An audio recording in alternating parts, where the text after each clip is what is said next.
In the bustling city of Etheria, where towering skyscrapers kissed the clouds and neon lights painted the night sky, lived a young woman named Alara.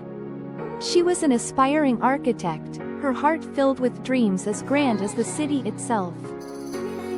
Alara worked tirelessly at a small, struggling firm, often staying late into the night, sketching designs and refining her ideas.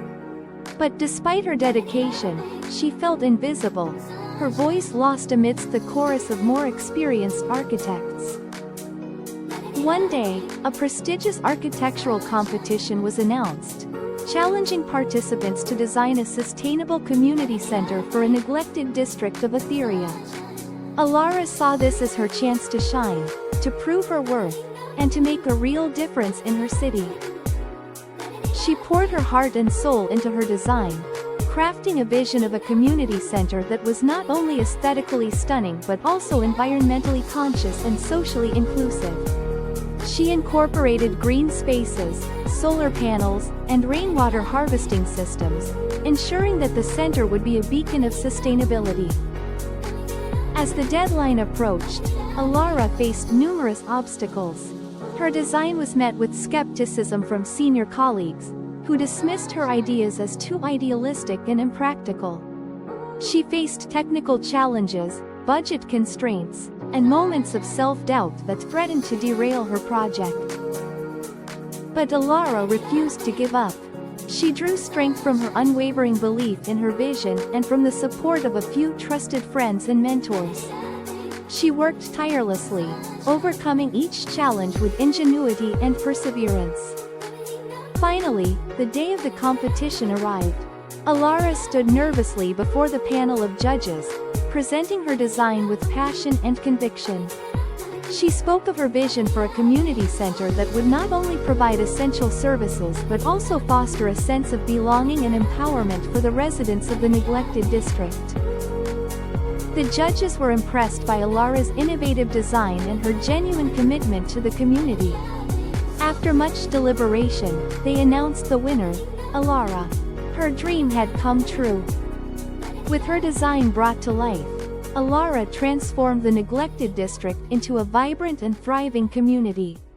The Sustainable Community Center became a hub of activity, offering educational programs, job training, and recreational opportunities for residents of all ages.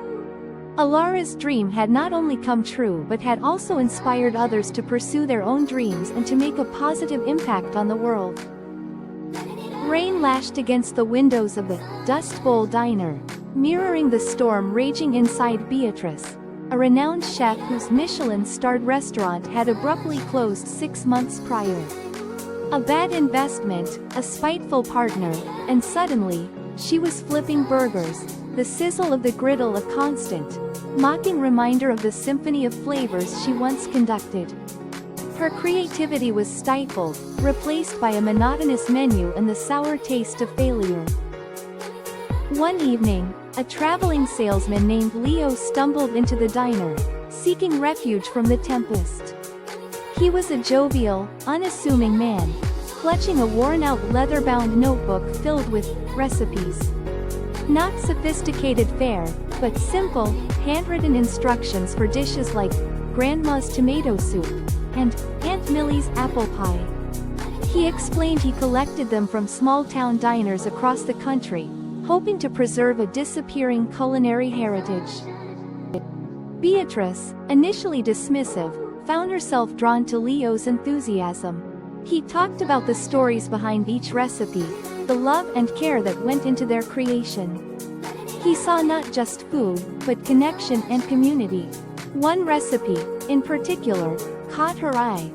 Hope's honey cake, a simple dessert meant to uplift spirits during hard times. Driven by a whim, Beatrice baked the cake. The aroma that filled the diner was unlike anything she'd created in months. Warm, comforting, and filled with the promise of sweetness. Customers, usually reserved, began asking about it.